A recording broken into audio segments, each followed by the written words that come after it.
Lord, ದೇವರ ನಾಮಕ್ಕೆ ಮಹಿಮೆ ಉಂಟಾಗಲಿ. ನಾವು ನೇರವಾಗಿ ವಾಕ್ಯಕ್ಕೆ ಹೋಗುವ ಪ್ರಿಯರೇ, ಇಲ್ಲಿ ದಾವೀದನು ಬರೆದ ಸುವಾರ್ತೆ ಕೀರ್ತನೆ 112 ವಾಕ್ಯ ಹೇಳ್ತದೆ ಪ್ರಿಯರೇ, ಯಾವನು ಯೆಹೋವನಲ್ಲಿ ಭಯಭಕ್ತಿ ಉಳ್ಳವನಾಗಿ ಆತನ ಆಜ್ಞೆಗಳನ್ನ ಅಧ್ಯಾನಂದ ಪಡುವನು ಆತನ ಧನ್ಯನು, ಅವನ ಸಂತಾನವು ಲೋಕದಲ್ಲಿ ಬಲಿಷ್ಠವಾಗಿರುವುದು ಎಂಬುದಾಗಿ. ಆಮೇನ್. ಇಲ್ಲಿ ಮೊದಲನೇ ವಾಕ್ಯ ಹೇಳ್ತದೆ ಪ್ರಿಯರೇ, ಯಾವನು ಯೆಹೋವನಲ್ಲಿ ಭಯಭಕ್ತಿ ಉಳ್ಳವನಾಗಿದ್ದಾನು.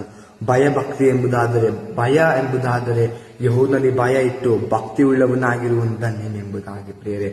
ಭಯ ಅಂದ್ರೆ ಬೇರೆ ರೀತಿಯಲ್ಲ ಪ್ರಿಯರೇ. ಭಯ ಅಂದ್ರೆ ಈ ದಿನ ಪ್ರಾರ್ಥಿಸಿಲ್ಲ, ಈ ದಿನ ವಾಕ್ಯವನ್ನು ಓದಿಲ್ಲ ಎಂಬುದಾಗಿ ನಮ್ಮಲ್ಲಿ ಭಯ ಇರಬೇಕು ಪ್ರಿಯರೇ.